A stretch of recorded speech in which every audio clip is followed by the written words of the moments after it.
C'est en ce moment le salon de Pékin Auto China. Pour ceux qui pensent que le modèle des salons de l'automobile a vécu, détrompez-vous, le show remplit 8 halls immenses et on attend 800 000 visiteurs jusqu'au 5 mai. Imaginez un salon XXL bien plus grand que le mondial de l'automobile à la belle époque et avec principalement des marques chinoises. Certes, il y a quelques Européens comme Volkswagen, BMW et Mercedes, mais c'est avant tout une démonstration de force de l'industrie automobile chinoise. Il ne faut pas oublier que c'est le premier marché automobile de la planète, c'est là qu'on produit le plus de voitures au monde, et en plus les Chinois ont dépassé le Japon à l'export, ravissant la place de numéro 1. Bref, la Chine c'est du sérieux et l'Europe l'a appris à ses dépens en forçant l'industrie automobile à tourner la page du moteur thermique et en allant vers l'électrique. Pékin préparait depuis déjà des années ce changement et il s'est engouffré dans la brèche avec des champions de taille mondiale. Les plus grands fournisseurs de batteries sont des Chinois, CATL et BYD, ce dernier fabriquant aussi des voitures. C'est d'ailleurs le plus grand concurrent de Tesla. Quant à CATL, il impressionne avec sa batterie à recharge ultra rapide qui permet de récupérer 1 km d'autonomie en 1 seconde et il vise un rayon d'action de 1000 km. Du côté des constructeurs, les Européens font leur course. Stellantis va importer des modèles de Leapmotor moins chers qui seront vendus en Europe dans son réseau.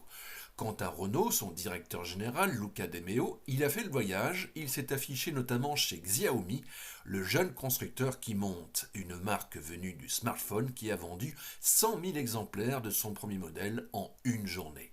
Le numéro 2 de Renault cherche des partenaires pour l'entité Ampère de son groupe, spécialisée dans les véhicules électriques et le software. Xpeng est aussi une marque à suivre, elle a été choisie par Volkswagen en perte de vitesse sur le marché chinois et dont les ventes se plafonnent dans l'électrique.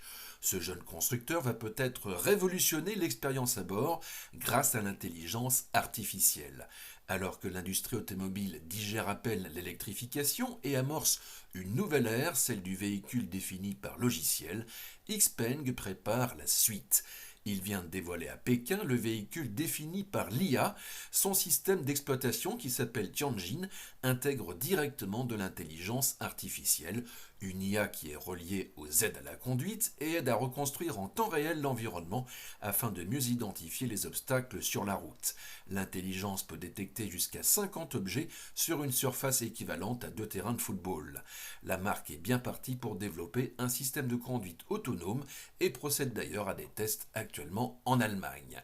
Ce n'est pas un hasard si Elon Musk s'est rendu en Chine lors des voyages surprises, car c'est le pays qui prépare l'avenir, et pour Tesla, qui est beaucoup challengé par les marques locales, il espère pouvoir lancer le système plus évolué de son fameux autopilote dans l'empire du milieu, ce qui pourrait l'aider à concrétiser son rêve de robotaxi, mais il y a plein d'acteurs qui le font déjà.